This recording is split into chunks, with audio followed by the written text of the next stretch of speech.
برکتوں کا مہینہ، رحمتوں کی شان، لے کے آیا ہے بخشش کا پیغام،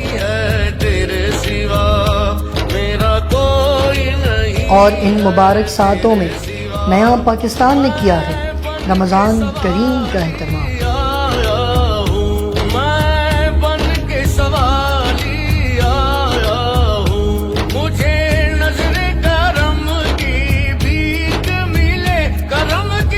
جہاں حمد و ثنا اور علم و آگاہی پھیلاتے گزرے گا یہ ماہ سیام، تو دیکھنا مت بھولیے رمضان کریم نیا پاکستان کے ساتھ۔ میرا کوئی نہیں ہے تیرے سوا۔ نحمدہ و نصلی علی رسولہ الکریم، اما بعد فاعوذ باللہ من الشیطان الرجیم، بسم اللہ الرحمن الرحیم۔ والضحیٰ واللیل اذا سجا، صدق اللہ مولانا العظیم وصدق رسولہ النبی الکریم الامین۔ بلغ العلا بکمالہ، کشف الدجا بجمالہ، حسنت جمیع خصالہ، صلوا علیہ وآلہ۔ السلام علیکم ورحمۃ اللہ وبرکاتہ۔ میں ہوں آپ کا میزبان جاوید نورانی، اور آپ دیکھ رہے ہیں نیا پاکستان HD TV رمضان المبارک کی خصوصی نشریات رمضان کریم۔ عزیزان گرامی، آج 3 رمضان المبارک اور ہماری آج کی تیسری نشست، جیسا کہ ہم نے پہلی اور دوسری نشست میں دین حنیف سے متعلق بہترین رمضان المبارک سے متعلق بہترین گفتگو، سیر حاصل گفتگو ہماری رہی۔ کل ہم نے سیرت مبارکہ حضور شیخ عبدالقادر جیلانی رحمہ کی سیرت مبارکہ کو کھنگالنے کی کوشش کی اور ان کی تعلیمات پر روشنی ڈالنے کی کوشش کی۔ آج ہم سیرت رسول اللہ صلی اللہ علیہ وسلم کا ایک پہلو، شان مصطفیٰ صلی اللہ تعالیٰ علیہ وسلم کو پڑھنے کی کوشش کرتے ہیں کہ شان مصطفیٰ ہمارے لیے کیا درس ہے، اور شان مصطفیٰ سے ہمیں اپنی زندگیوں کو کیسے اس کے اندر عملی جامہ پہنا کر ہم اس کو اپنی زندگیوں کے اندر اپناتے ہوئے اپنی زندگی کو شریعت مطہرہ کے عین مطابق اور سیرت محمدی صلی اللہ علیہ وسلم کے عین مطابق اپنی زندگیوں میں ڈھال سکیں۔ عزیزان گرامی، اللہ رب العزت اپنی لارب کتاب قرآن مجید فرقان حمید میں ارشاد فرماتے ہیں، وَرَفَعْنَا لَكَ ذِكْرَكَ، اے محبوب ہم نے آپ کے ذکر کو آپ کے لیے بلند کر دیا۔ اور پھر جیسے کہ میں نے خطبہ کے اندر آیت پڑھی، والضحیٰ واللیل اذا سجا، والضحیٰ کے چہرے والے، خوبصورت چہرے والے، اللہ رب العزت نے پورے قرآن پاک کو اٹھا کر دیکھ لیجئے کہ پورا قرآن پاک حضور علیہ الصلوۃ والسلام کی توصیف و ثنا کرتا ہوا نظر آتا ہے۔ ایک ایک لفظ، ایک ایک حرف، ایک ایک آیت کے اندر، کوئی بھی آیت ہو، اس آیت کو اٹھا کر دیکھ لیجئے کہ کسی نہ کسی جز کے اندر آپ کو ذکر مصطفیٰ، شان مصطفیٰ صلی اللہ علیہ وسلم دکھتی ہوئی نظر آئے گی، اب اسے ابھرتی ہوئی نظر آئے گی، عیاں نظر آتی ہے۔ اب صرف اس بات کو دیکھ لیجئے کہ واطیعوا اللہ واطیعوا الرسول، من یطع اللہ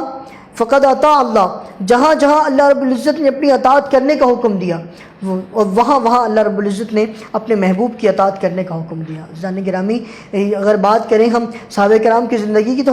حضرت حسان بن ثابت حضور علیہ الصلوۃ والسلام کے ثناخواہ ہیں، کہ جن کو اعزاز حاصل ہوا، ان کو شرف حاصل ہوا کہ حضور علیہ الصلوۃ والسلام کے سامنے بیٹھ کر اللہ کے حبیب کی ثناخوانی فرمایا کرتے تھے، کہ وہ فرماتے ہیں کہ میں اللہ کے حضور کی، اللہ کے حبیب کے حسن کی تاب نہ لا سکتا تھا کہ میں ایک آنکھ بند کر کے حضور کے چہرے مبارک کا دیدار کیا کرتا تھا۔ کبھی بھی میں نے دونوں آنکھوں سے حضور کا دیدار نہیں کیا، کیونکہ میرے اندر وہ تاب نہیں تھی کہ میں حضور علیہ السلام کے چہرے کو دیکھ سکوں۔ وہ فرماتے ہیں، وَأَحْسَنُ مِنْكَ لَمْ تَلِدْ قَطُّ عَيْنِي وَأَجْمَلُ مِنْكَ لَمْ تَلِدِ النِّسَاءُ خُلِقْتَ مُبَرَّأً مِنْ كُلِّ عَيْبٍ كَأَنَّكَ قَدْ خُلِقْتَ كَمَا تَشَاءُ وَأَحْسَنُ مِنْكَ لَمْ تَرَ قَطُّ عَيْنِي۔ یا رسول اللہ صلی اللہ علیہ وسلم، آپ کے جیسا حسین و جمیل تو میری آنکھ نے دیکھا ہی نہیں۔ وَأَجْمَلُ مِنْكَ لَمْ تَلِدِ النِّسَاءُ، یا رسول اللہ صلی اللہ علیہ وسلم، آپ کے جیسا حسین و جمیل تو کسی ماں نے جنا ہی نہیں۔ خُلِقْتَ مُبَرَّأً مِنْ كُلِّ عَيْبٍ، یا رسول اللہ نے آپ کو تو ہر عیب سے مبرہ پیدا کیا۔ اور پھر آگے فرماتے ہیں، خُلِقْتَ مُبَرَّأً مِنْ كُلِّ عَيْبٍ كَأَنَّكَ قَدْ خُلِقْتَ كَمَا تَشَاءُ، یہاں آپ نے اپنے عشق کی انتہا کر دی۔ اپنے عشق کی انتہا کرتے ہوئے فرماتے ہیں، یا رسول اللہ جب اللہ نے اپنے آدم علیہ السلام کو پیدا کرنے کا ارادہ چاہا تو اللہ نے یہ نہ پوچھا کہ آدم تو بتا تجھے کیسا پیدا کروں۔ اللہ نے جب موسیٰ علیہ السلام اپنے لاڈلے نبی کو پیدا کرنا چاہا تو یہ نہ پوچھا موسیٰ تو بتا تجھے کیسا پیدا کروں؟ اللہ نے حضرت عیسیٰ روح اللہ کو پیدا فرمایا، لیکن یہ نہ پوچھا کہ عیسیٰ تو بتا تجھے کیسا پیدا کروں؟ لیکن یا رسول اللہ جب باری آئی آپ کی، جب باری آئی آمنہ کے لال کی، اور جب باری آئی تاجدار انبیاء کی، اور جب باری آئی رسول اللہ صلی اللہ علیہ وسلم کی، اور جب باری آئی میرے اور آپ کے آقا حضور پرنور سید المرسلین حضور اسراۃ السلام صلی اللہ تعالیٰ علیہ وسلم کی، تو اللہ رب العزت خود ارشاد فرما رہا ہے خلقت مبرأ من کل عیب کأنک قد خلقت کما تشاء۔ حضرت سعد بن ثابت فرماتے ہیں کأنک قد خلقت کما تشاء، یا رسول اللہ نے آپ کو ایسا پیدا فرمایا جیسا کہ آپ نے خود چاہا۔ کہ کس قدر دیکھیے، اندازہ لگائیے کہ حضرت حسان بن ثابت کا کس قدر حضور سے محبت کا اظہار ہے، اور یہیں سے حسن مصطفیٰ بھی پتہ چلتا ہے کہ کیا شان ہے میرے آقا علیہ الصلوۃ والسلام کی۔ کوئی آپ کے سامنے بیٹھ جایا کرتا تھا، کوئی آپ سے گفتگو کر لیا کرتا تھا تو وہ دوبارہ وہاں سے اٹھنے کی سکت نہیں رکھتا تھا، وہ آپ کی مجلس کو چھوڑ کر کہیں اور نہیں جاتا تھا۔ کوئی آپ کو دیکھ لیتا تھا، ایک مرتبہ آپ کا دیدار کر لیتا تھا، آپ پر فدا ہو جایا کرتا تھا، دین دارہ اسلام میں داخل ہو جاتا تھا، دین اسلام میں داخل ہو جایا کرتا تھا، اور جب کوئی آپ سے گفتگو کرتا تو وہ آپ پر دیوانہ ہو جاتا، اور آپ کے دست شفقت پر، دست پر بیعت کرتے ہوئے آپ دائرہ اسلام میں داخل ہو جاتے۔ یہ شان ہے میرے آقا علیہ الصلوۃ، یہ شان میرے حضور کی ہے۔ اور پھر یہ حسان بن ثابت نہیں بلکہ پورے صحابہ کرام کی زندگیوں کو اٹھا کر لکھ لیجئے، وہ سیدنا ابوبکر صدیق رضی اللہ تعالیٰ عنہ، یا سیدنا عمر فاروق رضی اللہ تعالیٰ عنہ، یا عثمان غنی رضی اللہ تعالیٰ عنہ، یا سیدنا علی المرتضیٰ رضی اللہ تعالیٰ عنہ۔ ہر ایک کی زندگی میں ایسے گوشے ملتے ہیں کہ جہاں جہاں اللہ رب العزت کی حبیب نے آپ کو پکارا تو آپ نے اللہ کے حبیب کی بات پر لبیک کہتے ہوئے اپنی جان کا نذرانہ بھی پیش کرنے کے لیے اٹھ کھڑے ہوتے ہیں۔ کہ ایک مرتبہ حضور صلی اللہ علیہ وسلم صدیق اکبر رضی اللہ تعالیٰ عنہ کے ساتھ ایک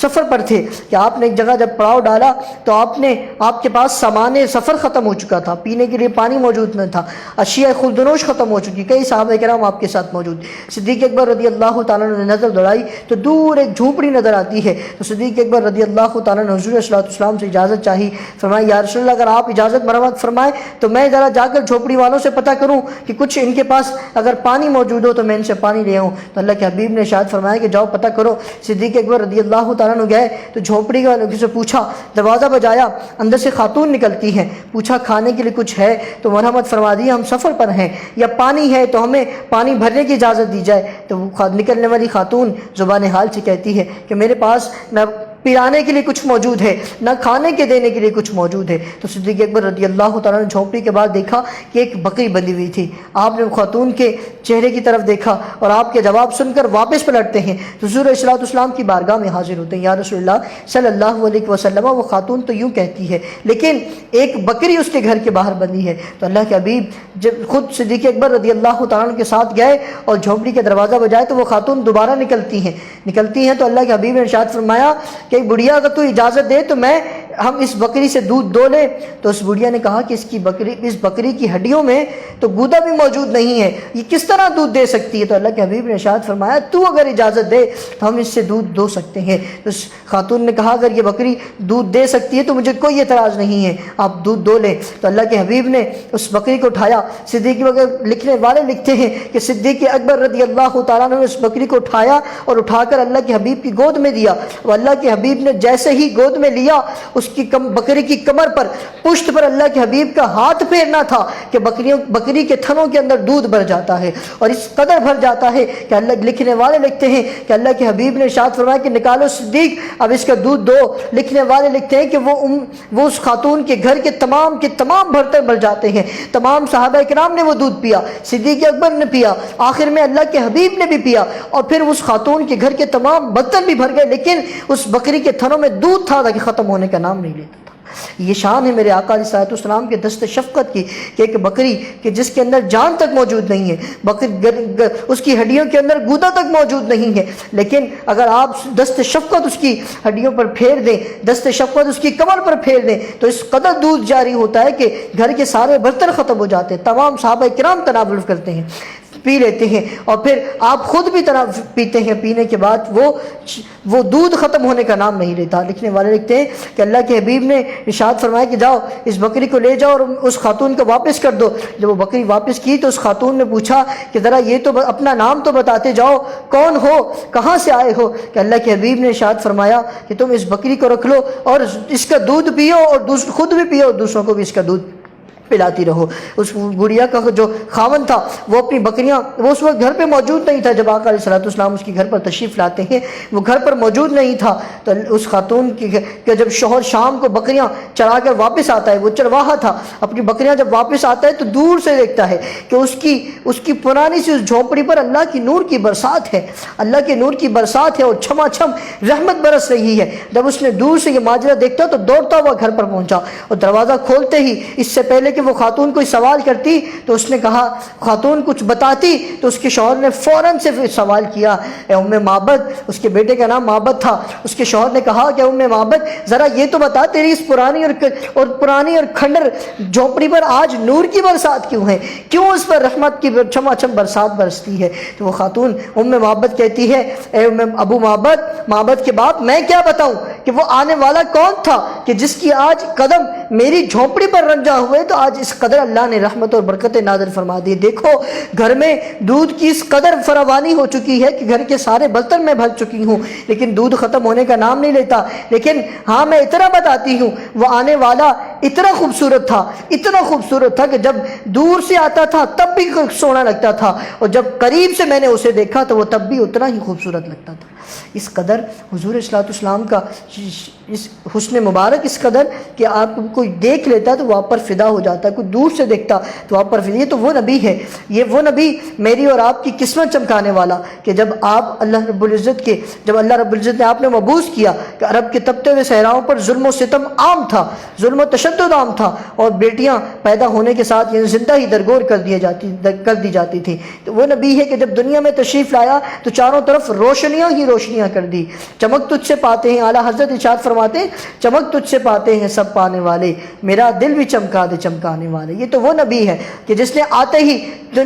ہی دکھیانوں کی دکھی کی، یتیموں کا مالی آ گیا، بے کسوں کا بے کس آ گیا، بے کسوں کا رحمت کرنے والا آ گیا، اور پھر اس نے آتے ہی دنیا پر وہ انقلاب برپا کیا کہ عرب کے وہی تپتے ہوئے صحرا تھے اور وہیں پر ظلم و تشدد عام تھا۔ اور ایک بات پھر اس کے بعد کچھ عرصے بعد وہی عرب کی سرزمین تھی جہاں صرف اور صرف اسلام کو بول بالا ہوا کرتا تھا، جہاں صرف اور صرف اسلام کا ڈنکا بچا کرتا تھا۔ یہ شان ہے میرے مصطفیٰ کی اور یہ شان ہے آقا علیہ السلام کی۔ اس سے زیادہ اور بات کیا ہوگی کہ ایک مرتبہ صحابی لکھتے ہیں کہ ایک مرتبہ میں حضور علیہ السلام کے ساتھ موجود تھا،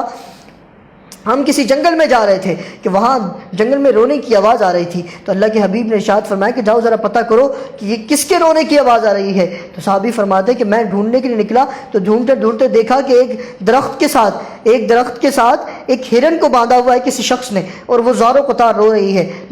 وہ صحابی لکھتے ہیں، فرماتے ہیں کہ میں واپس پلٹا، حضور صلی اللہ علیہ وسلم کی بارگاہ میں عرض کی، یا رسول اللہ ایک جگہ درخت کے ساتھ ہرنی کو باندھا ہوا ہے اور وہ ہرنی زار و قطار رو رہی ہے۔ تو اللہ کے حبیب نے ارشاد فرمایا ذرا چلو میرے ساتھ۔ وہ صحابی فرماتے ہیں کہ اللہ کے حبیب میرے ساتھ چلے اور ہم جب ہرن کے پاس پہنچے تو وہ ہرن اللہ کے حبیب کو دیکھ کر مزید زار و قطار رونے لگی اور بازوان حال اللہ کے حبیب اس کی زبان کو سمجھتے تھے اور زبان حال کہتی، یا رسول اللہ صلی اللہ علیہ وسلم میرا شکار ہو چکا ہے اور لیکن میرے چھوٹے چھوٹے بچے ہیں اور جو اس پہاڑ کی چوٹی کے پیچھے موجود ہیں، اگر آپ اس میرے مالک سے اجازت دلوا دیں جس نے مجھے شکار کیا ہے، اگر آپ میرے مالک سے اجازت دلوا دیں تو میں اپنے بچوں کو دودھ پلا کر واپس اسی جگہ پر موجود ہوگی، میں آپ سے وعدہ کرتی ہوں۔ تو اللہ کے حبیب اس کے مالک کے پاس گئے، کہا کہ میں اس کی ضمانت دیتا ہوں۔ آپ نے فرمایا کہ میں اس کی ضمانت دیتا ہوں، اسے تم آزاد کر دو، یہ اپنے بچوں کو دودھ پلا کر واپس یہیں پر آ جائے گی، اسی مقام پر واپس لوٹ آئے گی۔ تو اس شکاری نے اللہ کے حبیب کے اس فرمان کو سنا تو اس کو آزاد کر دیا۔ وہ ہرنی جب آزاد ہوتی ہے اور وہ اللہ کے حبیب کا نذرانہ شکر ادا کرتے ہوئے دوڑتی ہوئے جاتی ہے اور پھر وہ پہاڑ کے پیچھے جاتی ہے، اپنے بچوں کو دودھ پلاتی ہے۔ دودھ پلانے کی کچھ دیر بعد جب وہ واپس پلٹتی ہے، اللہ کے حبیب بھی وہاں پر موجود، وہ صحابی بھی وہاں پر موجود، وہ مالک جو ہرنی کا شکار کرنے والا تھا وہ بھی وہاں پر موجود۔ صحابی فرماتے ہیں کہ میں نے خود اپنی آنکھوں سے دیکھا کہ وہ ہرنی واپس لوٹ کر آتی ہے اور آتے ہی حضور کے قدموں میں گر جاتی ہے اور حضور پر درود و سلام کا نعرہ پیش کرتی ہے، الصلاۃ والسلام علیک یا رسول اللہ، الصلاۃ والسلام علیک یا حبیب اللہ، اے اللہ کے حبیب، اے پیارے نبی، آپ کی غلام حاضر خدمت ہے، آپ چاہیں تو شکاری کے سامنے پیش کر دیں، چاہیں تو مجھے آزاد فرما دیں۔ اللہ کے حبیب نے جب اس کی اس بات کو سنا تو اللہ کے حبیب نے شکاری سے گزارش کیا، اللہ کے حبیب نے یہ فرمایا کہ شکار کرنے والے، اے مالک اس ہرن کی قیمت کیا ہے؟ تم مجھ سے اس ہرن کی قیمت لے لو، میں اس کو آزاد کرنا چاہتا ہوں۔ صحابی فرماتے ہیں کہ اللہ کے حبیب نے ہرن کی اس قیمت کو ادا کیا، اور ادا کرنے کے بعد اس کو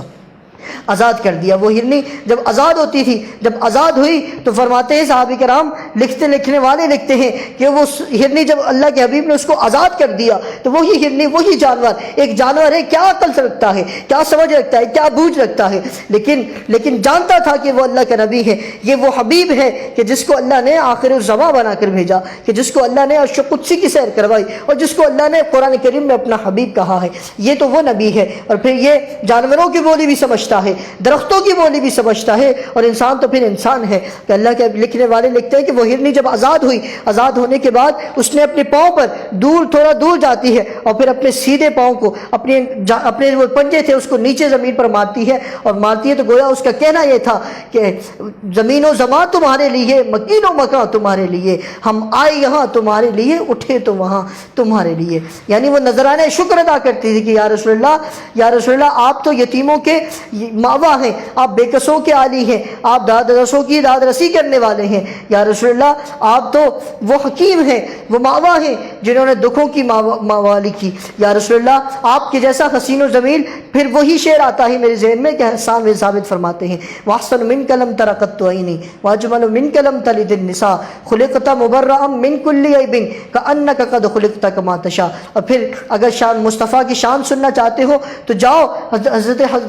شیخ عبد القادر جیلانی رحمہ فرماتے ہیں، اسی طرح شان صحابہ حضور صلی اللہ علیہ وسلم کی شان مبارکہ سننا چاہتے ہو تو جاؤ۔ مہر علی شاہ صاحب فرماتے ہیں کتھے مہر علی کتھے تیری ثنا، گستاخ اکھیاں کتھے جان لڑیاں۔ اور اعلیٰ حضرت فرماتے ہیں کہ سرور کہوں کہ مالک و مولا کہوں تجھے، باغ خلیل کا گل زیبا کہوں تجھے، لیکن رضا نے ختم سکون اس پہ کر دیا، خالق کا بندہ خلق کا آقا کہوں تجھے۔ ہر ایک نے اپنے اپنے انداز کے اندر، ہر ایک نے اپنے اپنے انداز کے اندر اس نے مصطفیٰ کو بیان کیا، شان مصطفیٰ کو بیان کیا، لیکن جو شان قرآن پاک نے بیان کی اس سے بڑھ کر کوئی شان کسی نے بیان نہیں کی، اس سے بڑھ کر کوئی شان بیان کر ہی نہیں سکتا۔ کہیں فرمایا لَقَدْ جَاءَكُمْ رَسُولٌ مِّنْ أَنفُسِكُمْ عَزِيزٌ عَلَيْهِ مَا عَنِتُّمْ حَرِيصٌ عَلَيْكُمْ بِالْمُؤْمِنِينَ رَءُوفٌ رَحِيمٌ۔ ہم نے بھیجا تمہارے درمیان ایک نبی تمہیں میں سے، اور پھر فرمایا وَرَفَعْنَا لَكَ ذِكْرَكَ، اور پھر کہیں فرمایا وَالضُّحَىٰ وَاللَّيْلِ إِذَا سَجَىٰ، اور پھر کہیں فرمایا لَا أُقْسِمُ بِهَٰذَا الْبَلَدِ، اور پھر کہیں فرمایا وَالْفَجْرِ وَلَيَالٍ عَشْرٍ وَالشَّفْعِ وَالْوَتْرِ، اور پھر کہیں اللہ کے حبیب نے تو اللہ نے اپنے حبیب کی شان کو وراء البیان بیان فرمایا، ہم اس کا اندازہ نہیں کر سکتے، اور اس قدر شان بیان فرمائی کہ اس قدر وہ رحمتوں والا نبی، اس قدر وہ برکتوں والا نبی کہ اللہ کے حبیب نے اس کے صدقے میں تمام کی تمام برکتیں عطا فرما دی۔ اللہ کی حدیث قدسی ہے کہ اللہ پاک خود ارشاد فرماتا ہے لولا کا لما خلقت الشمس والقمر، اے حبیب اگر تجھے پیدا کرنا مقصود نہ ہوتا تو ہم شمس و قمر کو پیدا نہ فرماتے، لولا کا لما خلقت الارض والسماء، اے حبیب اگر تجھے پیدا کرنا مقصود نہ ہوتا تو ہم زمین و آسمان کو پیدا نہ کرتے، لولا کا لما خلقت الافلاک، پھر فرمایا کہ اگر اے محبوب اگر تجھے پیدا کرنا مقصود نہ ہوتا تو ہم فلک کو پیدا نہ کرتے، اور پھر فرمایا کہ لولا کا لما، آخر میں ارشاد فرمایا لولا کا لما اظہرت الربوبیہ، اے محبوب اگر تجھے پیدا کرنا مقصود نہ ہوتا تو ہم اپنا رب ہونا بھی ظاہر نہ کرتے۔ کہ بلغ العلا بکمالہ کشف الدجا بجمالہ حسنت جمیع خصالہ صلو علیہ وآلہ۔ کوئی حد ہے ان کے عروج کی، بلغ العلا بکمالہ، ہم تو ان کی شان بیان ہی نہیں کر سکتے، ہم تو ان کے حسن مصطفیٰ کو بیان ہی نہیں کر سکتے۔ کہ فرماتے ہیں کہ آپ کے چہرہ مبارک اتنا خوبصورت تھا، اتنا خوبصورت ہے کہ نئے نقش اور آنکھیں اور ساری چیزیں اس طرح مساوی نظر آتی تھی کہ خوبصورت چلکتا ہوا چہرہ نظر آتا تھا۔ داڑھی مبارک کے بعد اس قدر سیاہ تھے کہ چہرہ مبارک کھلکھلاتا ہوا نظر آتا تھا۔ پھر آپ کی زلفوں کا نقشہ کھینچتے فرماتے ہیں کہ آپ کی زلفیں اس قدر سیاہ تھیں کہ جب آپ سر پر ٹوپی یا امامہ رکھتے، جب کوئی امامہ پہنتے تو وہ سیاہ زلفیں اس قدر چھلکتی بھی نظر آتی کہ اس کے درمیان داڑھی اور زلفوں کا ایک نقشہ کھینچتا کہ چہرہ اس جگہ اتنا خوبصورت لگتا، کتنا خوبصورت لگتا کہ لکھنے والے لکھتے ہیں حضرت حسان بن ثابت فرماتے ہیں کہ ہم اندازہ نہیں کر سکتا کہ میں تو ایک آنکھ بند کر کے حضور صلی اسلام کا دیدار مبارک کیا کرتا تھا۔ اور پھر چلیں شان صدیق اکبر سننا چاہتے ہو تو جاؤ صدیق کی بارگاہ میں جاؤ۔ ایک مرتبہ ابو جہل حضور صلی اسلام کی بارگاہ میں حاضر ہوا۔ صدیق اگر شان مصطفیٰ سننا چاہتے ہو تو پھر جاؤ صحابہ کرام سے سنو کہ وہ کس قدر، چاہے وہ حضرت سیدنا صدیق اکبر ہوں یا چاہے سیدنا عمر فاروق رضی اللہ تعالیٰ عنہ، صرف آپ کے صحابہ کرام نہیں بلکہ کفار و مشرکین سے جا کر پوچھو کہ کیا شان تھی اور کیا مرتبہ تھا میرے آقا علیہ السلام کا۔ جان گرامی، ہم مزید اس پر انشاءاللہ گفتگو رہے گی۔ ایک وقت ہوا چاہتا ہے بریک کا، بریک کے بعد انشاءاللہ ملتے ہیں رمضان کریم نیا پاکستان کے ساتھ۔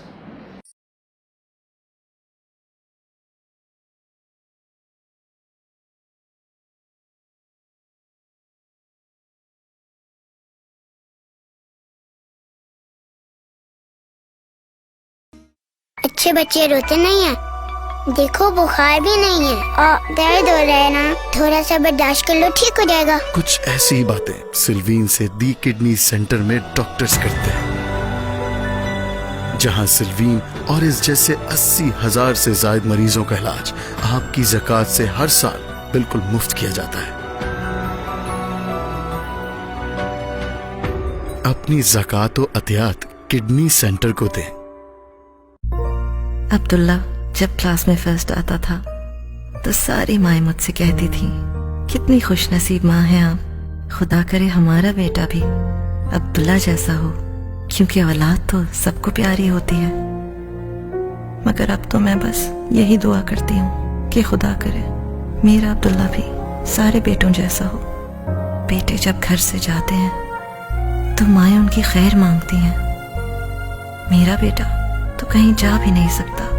پھر بھی مجھے ڈر لگا رہتا ہے کہ کہیں وہ چلا نہ جائے۔ خدا کسی کو اولاد کا دکھ نہ دکھائے۔ ہم ہی نہیں جسے دیکھو یہاں، وہی آنکھ ہے نم، جانے کب ہوں گے کم۔ میں بھی سب ماں کی طرح عبداللہ کی خوشیاں دیکھنا چاہتی ہوں، لیکن کیا میں دیکھ پاؤں گی؟ یہ میرے نہیں، آپ کے ہاتھ میں ہے۔ ماؤں کا دکھ ایک جیسا ہوتا ہے کیونکہ مائیں تو سانجھی ہوتی ہیں۔ عبداللہ بھی سب ماؤں کا بیٹا ہے۔ اپنی زکوٰۃ شوکت خانم میموریل کینسر اسپتال کو دیں تاکہ کوئی ماں اولاد کا دکھ نہ دیکھے۔ ان کی آنکھیں خواب تو دیکھتی ہیں لیکن ادھورے۔ کڈنی سینٹر کوشش کرتا ہے کہ ان کے خوابوں کو پورا کرنے میں یہ ممکن ہوتا ہے صرف آپ کی زکوٰۃ اور عطیات سے۔ کڈنی سینٹر ہمیشہ کی طرح اس سال بھی مستحق مریضوں کو دے رہا ہے مفت ڈائلیسس کی سہولیات، صرف آپ کی زکوٰۃ اور عطیات سے۔ ہر سال مریضوں میں اضافہ اور بڑھتے ہوئے طبی اخراجات کے باوجود کڈنی سینٹر کراچی آپ کی زکوٰۃ سے رواں سال عبداللہ جیسے کئی ضرورت مندوں کا مفت علاج کر رہی ہے۔ آئیں مل کر ان کے خوابوں کی تعبیر بنیں، اپنی زکوٰۃ اور عطیات سے زندگیوں میں مسکراہٹیں بکھیریں۔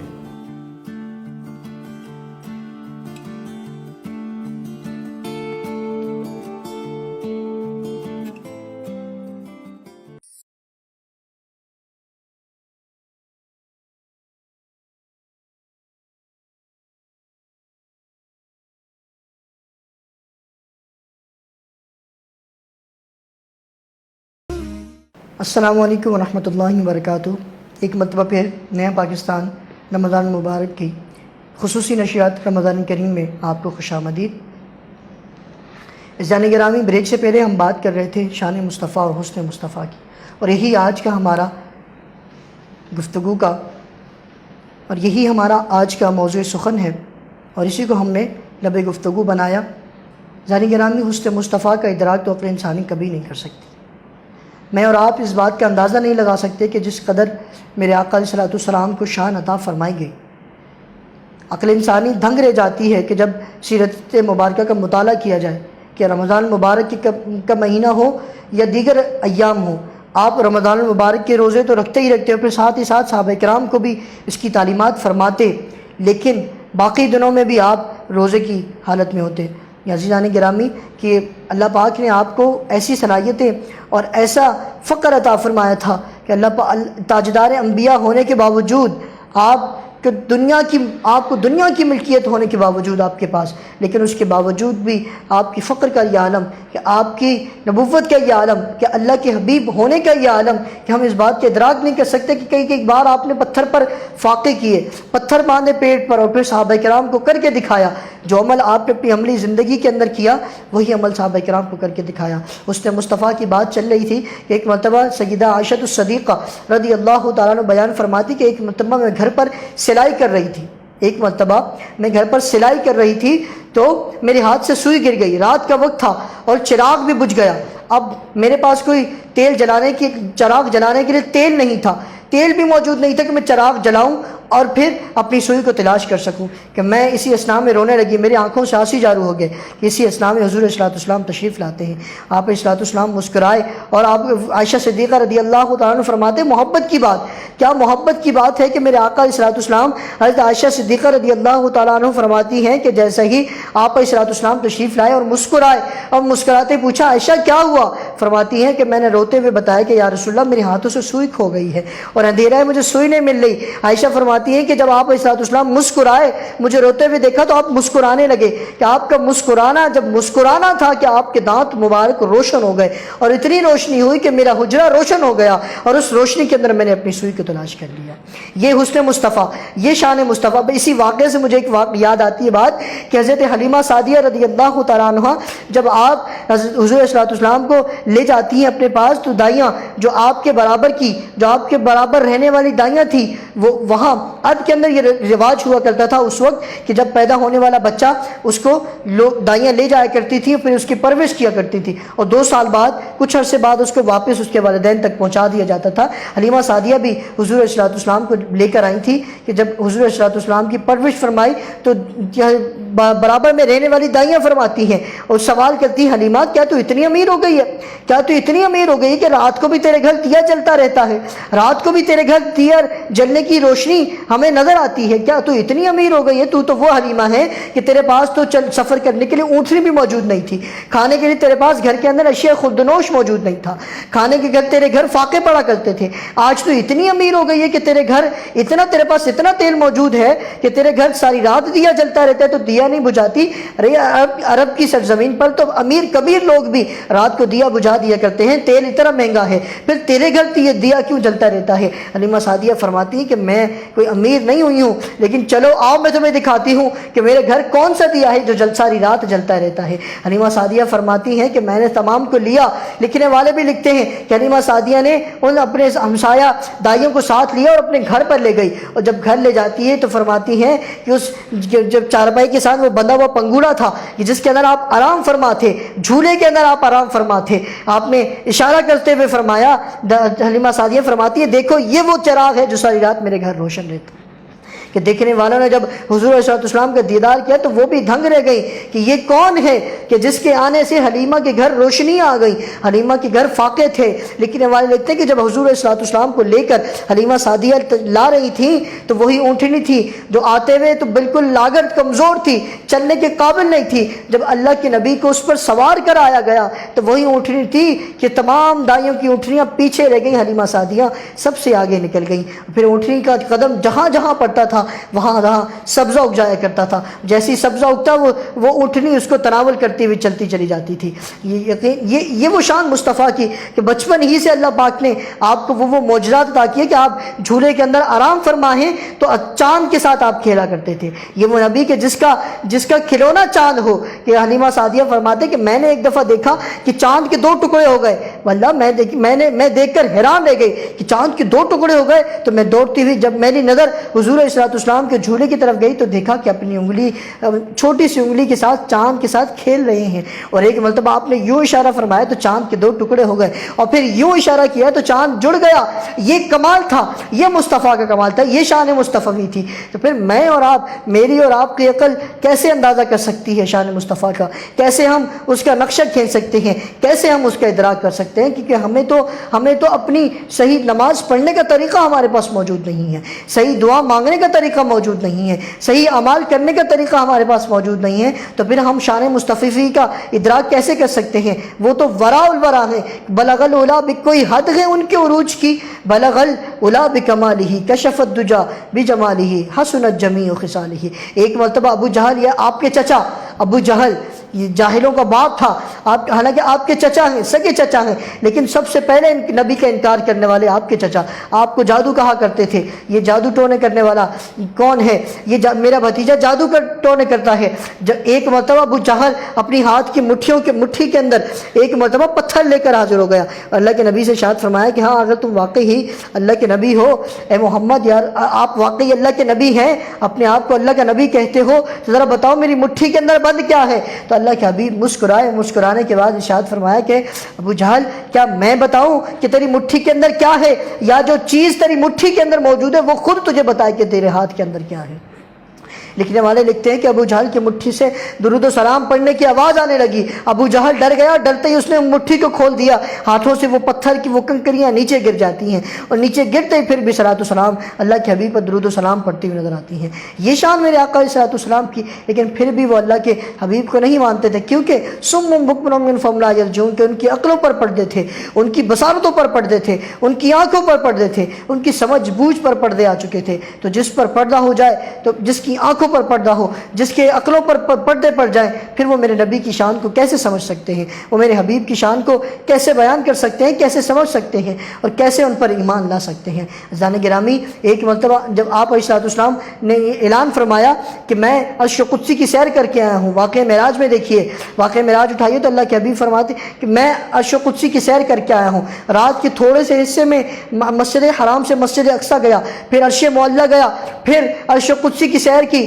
پھر اپنے حبیب سے باتیں کی، اللہ پاک سے راز و نیاز کی باتیں کر کے واپس روئے زمین پر آ گیا۔ تو جب کفار نے یہ سنا تو وہ حضور صلی اللہ علیہ وسلم کی بارگاہ میں پہنچے اور کہتے ہیں چلو جاؤ ذرا ان سے سوالات کرتے ہیں، اگر وہ واقعی مسجد حرام سے مسجد اقصی گئے ہیں تو پھر ان سے کچھ سوالات کرتے ہیں، اگر انہوں نے سوالات کے جوابات دے دیے تو پھر ہم مان جائیں گے کہ واقعی وہ عرش قدسی کی سیر بھی کر کے آئے ہیں، وہ مسجد حرام سے مسجد اقصی بھی تشریف لے گئے ہیں، پھر ہمیں یقین ہو جائے گا۔ اب وہ کفار و مشرکین اللہ کے نبی کی بارگاہ میں پہنچتے ہیں، یا اے محمد اگر تم واقعی عرش قدسی کی سیر کر کے آئے ہو، اگر واقعی تم مسجد حرام سے مسجد اقصی گئے ہو، ذرا یہ تو بتاؤ کہ پھر مسجد اقصی کے دروازے کتنے ہیں، مسجد اقصی کی کھڑکیاں کتنی ہیں؟ عزیزان گرامی اگر اندازہ لگائیں، ایک سادہ سی مثال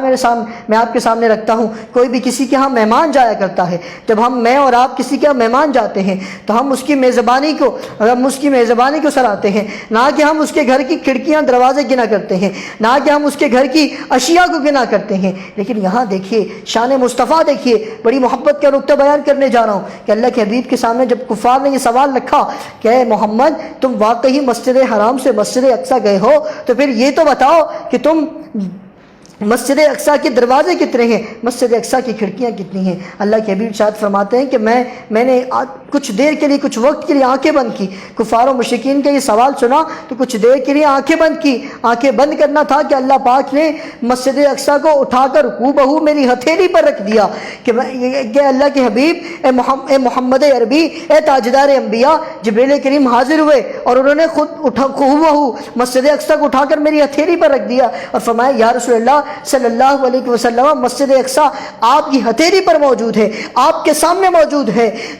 اس کی کھڑکیاں اور دروازے گنتے جائیے اور کفار و مشرکین کے سوالات کے جوابات دیتے جائیے۔ یہ شان اور یہ شان مصطفیٰ، یہ حسن مصطفیٰ، یہ کمالات مصطفیٰ، وہ معجزات میرے اللہ پاک نے میرے نبی کو عطا کیے جو آج سے پہلے کسی نبی کو عطا نہیں کیے گئے۔ ایسے معجزات کہ حضرت موسیٰ علیہ السلام کو اللہ پاک نے وہ عصا عطا کیا تھا کہ وہ کسی پتھر پر مارے تو وہاں سے 12 چشمے جاری ہو جائیں، پھر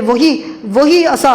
ایک اژدہا کی صورت اختیار کر لیتا تھا۔ ایسے معجزات عطا کیے۔ پھر حضرت عیسیٰ علیہ السلام کی زندگی میں دیکھیے تو اللہ نے آپ کو عیسیٰ روح اللہ فرمایا کہ آپ حکم بإذن اللہ کہتے تو مردے زندہ ہو جایا کرتے تھے، مرا ہوا جانور بھی زندہ ہو جایا کرتا تھا۔ لیکن یہ تو معجزات تھے، جو کمالات اور جو معجزات، جو اوصاف، جو وصف و کمالات اللہ پاک نے میرے نبی کو عطا کیے وہ کسی اور نبی کو عطا نہیں کیا. جان گرامی ایسے کمالات، سب سے بڑا معجزہ تو اللہ پاک نے آپ کو سراپا معجزہ بنا کر بھیجا، اور پھر سب سے بڑا معجزہ اللہ پاک نے آپ کو وہ قرآن کریم کی صورت میں عطا کیا کہ قرآن پاک اللہ پاک نے اس سے پہلے کسی نبی کو ایسا معجزہ عطا نہیں کیا کہ سراپا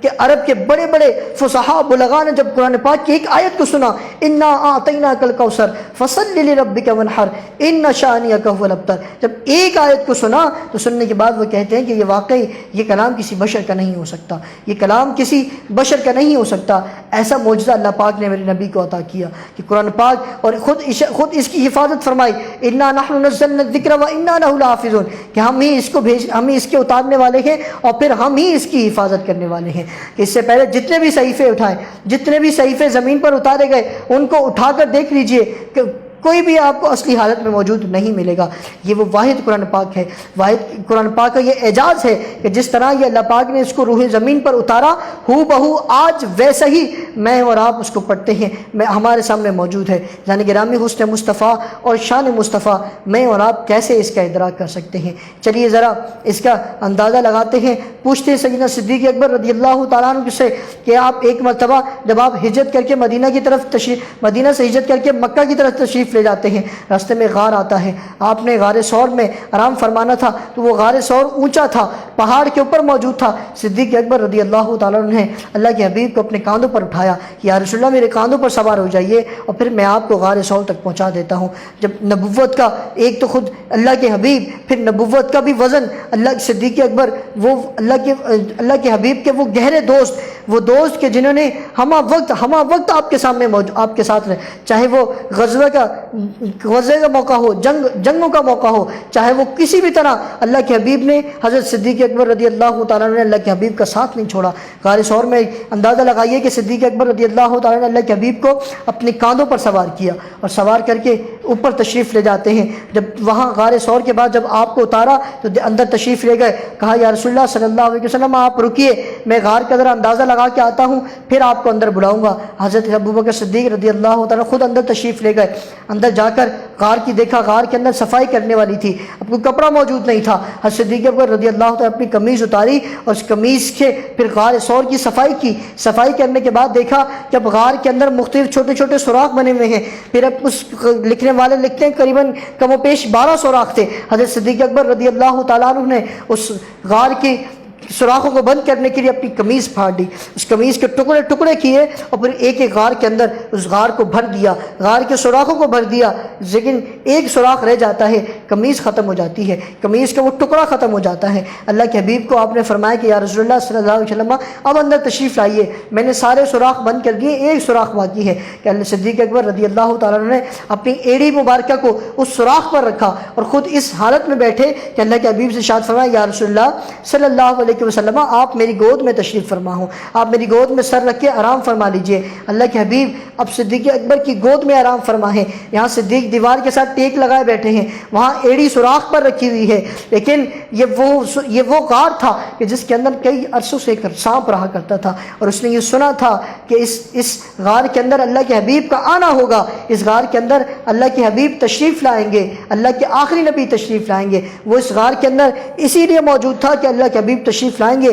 تو میں ان کا دیدار کروں گا. اب صدیق اکبر رضی اللہ تعالیٰ عنہ نے اپنی ایڑی کو اس غار کی سوراخ پر رکھا ہوا تھا. تمام سوراخ بند تھے لیکن ایک سوراخ پر آپ نے اپنی ایڑی کو رکھا ہوا تھا. اب سانپ جب آتا ہے تمام سوراخ دیکھتا ہے سوراخ بند ہیں، تمام سوراخوں کو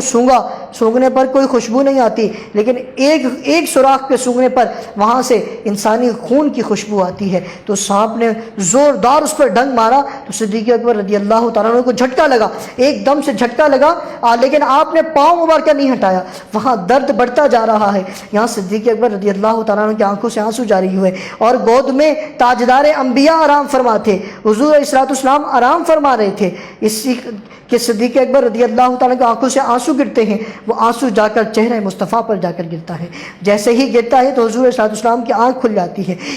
آنکھ کھلتے ہی فرماتے ہیں کہ صدیق کیا ہوا، کس بات نے تجھے رلا دیا؟ صدیق کیا ہوا؟ فرمایا یا رسول اللہ صلی اللہ علیہ وسلم بات تو کچھ نہیں ہے، لیکن مجھے یہ لگتا ہے کہ میری ایڑی پر کسی جانور نے ڈس لیا ہے، مجھے ایڑی پر کسی جانور میں ڈس لیا ہے، اسی کا درد ہو رہا ہے۔ تو آپ علیہ السلام اٹھے اور صدیق اکبر رضی اللہ تعالیٰ عنہ سے فرمایا صدیق ذرا پاؤں تو اٹھاؤ۔ یہاں صدیق اکبر رضی اللہ تعالیٰ عنہ کا پاؤں مبارک ہٹانا تھا کہ سانپ نے اچھل ماری، کود مارتے ہوئے اندر آ جاتا ہے۔ سانپ اندر آتا ہے تو آپ علیہ السلام کا چہرے مبارک کو دیکھتا ہے اور دیکھتے ہی آپ کے قدم مبارک کو چومنے لگتا ہے اور روتا ہے، کہتا ہے یا رسول اللہ بزبان حال عرض کرتا ہے یا رسول اللہ صلی اللہ علیہ وسلم برس گزرے، صدیاں گزری، مجھے آپ کا انتظار کرتے ہوئے، آپ کا دیدار کرنے کا میں مشتاق تھا، لیکن آج اس شخص نے میرا رستہ روکا ہوا تھا، اس لیے میں نے اسے ڈس لیا تھا۔ اللہ کے حبیب نے ارشاد فرمایا کہ جاؤ پہلے میرے صدیق کے پاؤں سے اپنا زہر نکالو، پھر ہم تم سے ہم کلام ہوں گے۔ اللہ کے حبیب کا حکم تھا، سانپ نے صدیق اکبر رضی اللہ تعالیٰ عنہ کے پاؤں سے اس زہر کو چوسا، اس زہر کو واپس نکالا، تو اس کے بعد آپ علیہ السلام نے فرمات لکھنے والے لکھتے ہیں کہ وہ سانپ اللہ کے نبی کے قدموں کے نیچے جھک گیا اور آپ پر درود و سلام پڑھنے لگا۔ اللہ کے حبیب یہ وہ نبی ہیں کہ جانور بھی آپ پر فدا ہوتے ہیں، یہ وہ نبی ہیں کہ جانور بھی آپ کی بولی کو سمجھتے ہیں، یہ وہ نبی ہیں کہ درخت بھی آپ کی باتیں کرتے ہیں۔ لکھنے والے لکھتے ہیں کہ ایک مرتبہ کھجور کے درخت کو کفار و مشرکین نے کہا، کسی نے سوال کیا اللہ کے نبی ذرا یہ جو سامنے درخت موجود ہے اسے اشارہ فرمائیں، اگر یہ آپ کے پاس آ گیا تو میں آپ پر ایمان لے آؤں گا۔ تو اللہ کے حبیب نے ارشاد فرمایا جب درخت کو اشارہ کیا تو وہ درخت ایک مرتبہ یوں ہلتا ہے، ایک مرتبہ یوں ہلا، ایک مرتبہ دائیں، ایک مرتبہ بائیں۔ لکھنے والے لکھتے ہیں کہ اس کا مقصد یہ تھا کہ اس نے اپنی جڑوں کو زمین سے نکالا اور نکلنے کے بعد دوڑتا ہوا اللہ کے نبی کی بارگاہ میں آ جاتا ہے اور آپ کے قدموں میں سر جھکا لیتا ہے، زبان حال الصلاۃ والسلام علیک یا رسول اللہ، الصلاۃ والسلام علیک یا حبیب اللہ کی صدائیں بلند کرتا ہے کہ یہ شان ہے میرے مصطفیٰ کی کہ درخت بھی آپ پر کلمہ پڑھتے ہیں، پتھر بھی آپ پر۔ حضرت علی رضی اللہ تعالیٰ عنہ فرماتے ہیں کہ ایک مرتبہ میں کسی صحرا میں حضور صلی اللہ علیہ وسلم کے ساتھ گزر رہا تھا تو کسی پتھر کے درود و سلام پڑھنے کی آواز آ رہی تھی، میں پریشان ہوا تو اللہ کے حبیب نے ارشاد فرمایا علی پریشان نہ ہو، یہ پتھر مجھ پر درود و سلام پڑھ رہے ہیں، یہ پتھر مجھ پر رو رو کر درود و سلام کرانا پیش کر رہے ہیں۔ تو یہ شان ہے اس نے مصطفیٰ ہے، یہ کمالات مصطفیٰ ہے، یہ اوصاف ہے میرے آقا علیہ السلام کے کہ جس جگہ سے جس گلی سے آپ ایک مرتبہ گزر جایا کرتے تھے کہ وہاں سے تو پھر جس گلی سے آپ ایک مرتبہ گزر جایا کرتے تھے، صحابہ کرام فرماتے ہیں ہم اگر رسول اللہ صلی اللہ علیہ وسلم کو ڈھونڈنا ہوتا، اگر ہم ڈھونڈنے کی کوشش کرتے تو ہم حضور صلی اللہ علیہ وسلم کے لیے گلیوں میں گھومتے، جس گلی سے خوشبو آ رہی ہوتی تھی ہم سمجھتے تھے کہ اسی گلی میں حضور صلی اللہ علیہ وسلم کہیں نہ کہیں کسی گھر میں موجود ہیں، اسی گلی سے اسی مقام سے میرے آقا صلی اللہ علیہ وسلم گزرے ہوئے ہوں گے کہ یہ تو مقام ہے میرے آقا صلی اللہ علیہ وسلم کا، آپ کے پسینے کی خوشبو۔ اللہ کے حبیب فرماتے ہیں خیر یہ شان مصطفیٰ ہے کہ ہم اس کا ادراک نہیں کر سکتے، جتنا بھی صدیاں ختم ہوئی، قلم ٹوٹ گئے، سمندر